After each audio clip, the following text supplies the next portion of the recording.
이 일로 달수는 국가대표 자격이 박탈됨은 물론 다니던 학교까지 퇴학당하고 방랑이 생활을 하다가 낭인의 길로 들어선 것이다.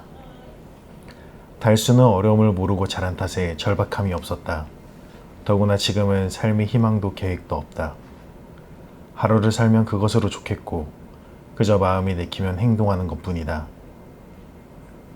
마도오는 달수가 왜 연신내파에 남아있는지 이해되었다.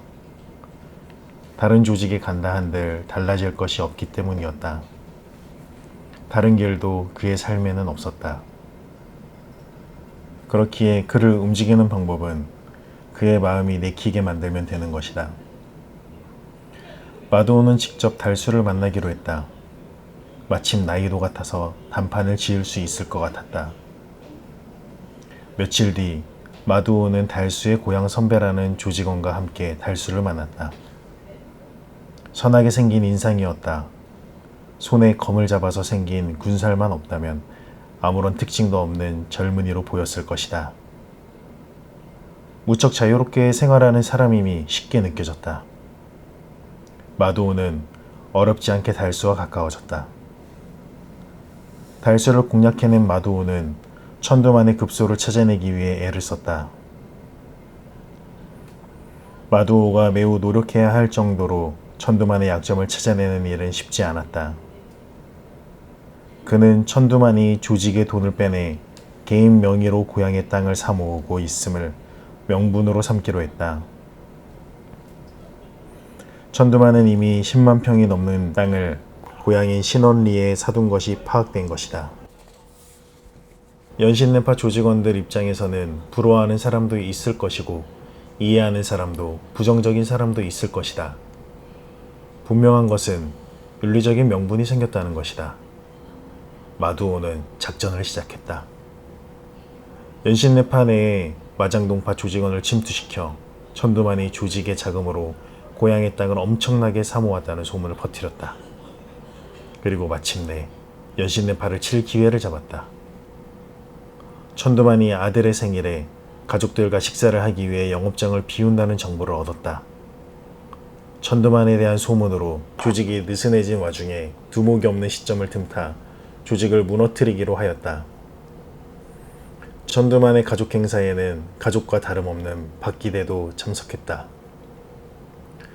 천두만의 자녀들도 연신내 시절부터 같이 해온 박기대를 삼촌이라 부르며 따랐다. 마도오는 마장동파를 두 개 조로 나눴다. 한 조는 천두만을 잡는 조로 마두칠과 조직원 10명을 편성했다.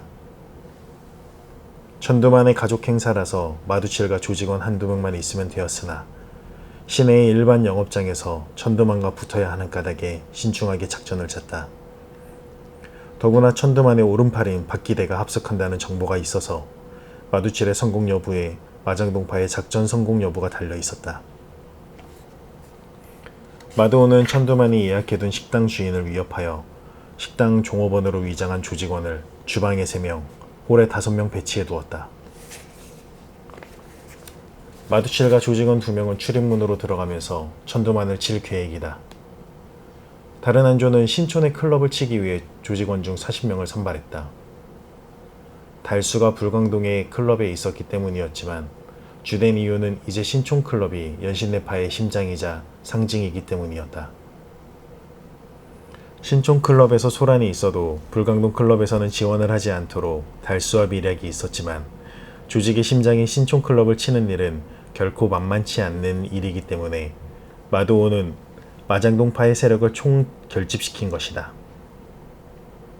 작전은 두 곳에서 동시에 개시되었다. 천두만은 행복했다. 사랑하는 아내와 자녀들, 그리고 그의 영원한 오른팔 박기대와의 저녁 식사는 천두만이 오랜 시간 동안 마음속에 그렸던 행복한 장면의 완성판이다. 행복한 보통의 가정, 그것이 천두만에게는 꼭 이루어내고 싶었던 이상이었다. 마음이 느긋하고 평안해지자 천두만은 과음을 하게 되었다. 천두만이 연거푸 잔을 비우면서 박기대에게도 권해서 그도 역시 거나해졌다. 천두만이 화장실에 다녀온다며 자리를 비웠다. 그 순간 마장동파의 신호를 받은 마두칠이 조직원 2명과 함께 식당에 들어섰다. 박기대는 낯선 건장한 남자 3명이 식당에 들어서는 순간 그들의 정체를 직감했다. 오랫동안 싸움판에서 살아온 사람의 동물적인 본능이었다. 2가지 생각으로 박기대의 판단에 혼란이 일었다. 천두만에게 가서 두목을 보호해야 한다는 생각과 천두만의 가족을 보호해야 한다는 생각. 박기대는 천두만의 가족을 지키기로 결정했다. 그는 천두만의 당수권 실력을 잘 알고 있었다. 아무리 취중이어도 자신이 저 3사람을 잠시만 맡고 있으면 그가 곧 합류해 상대를 제압하는 데 문제가 없을 것이다. 그러나 박기대가 이미 식당 안에 마장동파의 조직원이 8명이나 더 잔입되어 있음을 알 수 없는 일이었다. 마두칠은 서두르지 않았다. 홀에서는 마두칠과 박기대가 잠시 대치하는 상황이 되었다. 한편 천두만은 화장실에 들렀다가 나오는데 갑자기 그의 좌우를 건장한 남자들이 4명씩 에워쌌다. 모두 손에 무기를 들었다. 상황 파악은 쉬웠다. 자신이 다른 조직의 공격을 받고 있는 것이다. 천두만은 자신에게 약간의 방심이 있었음을 뉘우쳤다. 이 세계에서 방심의 대가는 죽음임을 잘 알고 있었으나 조그마한 성취에 스스로 만족하여 자만했음을 자책했다. 항상 긴장의 끈을 놓으면 안 되는데 내가 잠시 현실에 만족했었군. 홀에 있는 가족들이 걱정되었다. 하지만 그곳에 박기대가 있으니 자신은 8명만 처리하면 된다고 생각했다.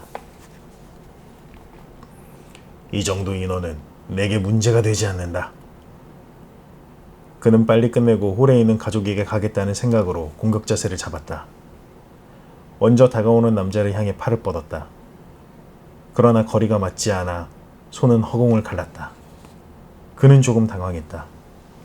그러자 천두만을 둘러싼 남자들의 얼굴에 보일 듯 말 듯 미소와 안도감이 흘렀다. 어느 정도의 희생이 따를 것으로 생각했던 작전이었지만 적은 생각보다 많이 취해 있던 것이다. 불과 몇 차례의 공격과 방어가 오고 갔을 뿐 천도만은 명성에 걸맞지 않게 허무하리만치 쉽게 제압당했다. 마두칠은 박기대가 비록 천도만의 오른팔이지만 자신에게 상대가 안 된다는 자신감이 있었다. 사대문 안에서 자신을 상대할 수 있는 사람은 기껏해야 손에 꼽을 정도였다. 더구나 박기대는 술이 취한 상태이고 천도만의 가족까지 보호해야 하는 입장이다. 박기대는 천도만이 오기를 기다리고 있을 것이다. 박기대는 천도만이 생각보다 화장실에 오래 있어서 마음이 조급했다. 출입문을 통해 들어온 3사람은 천도만과 자신을 노리고 온 것임이 분명한데 저들이 공격을 해오지 않고 왜 뜸을 들이고 있는지 알 수 없었다. 천도만이 없는 이때가 공격의 적기인데도 저들은 무엇인가를 기다리고 있는 듯이 보였다. 화장실 쪽에서 전투가 벌어진 듯 기물이 부서지고 부딪히는 시끄러운 소리가 들렸다. 박기대는 그제야 천두만에게도 이들의 일당이 별도로 공격을 진행하고 있음을 눈치챘다.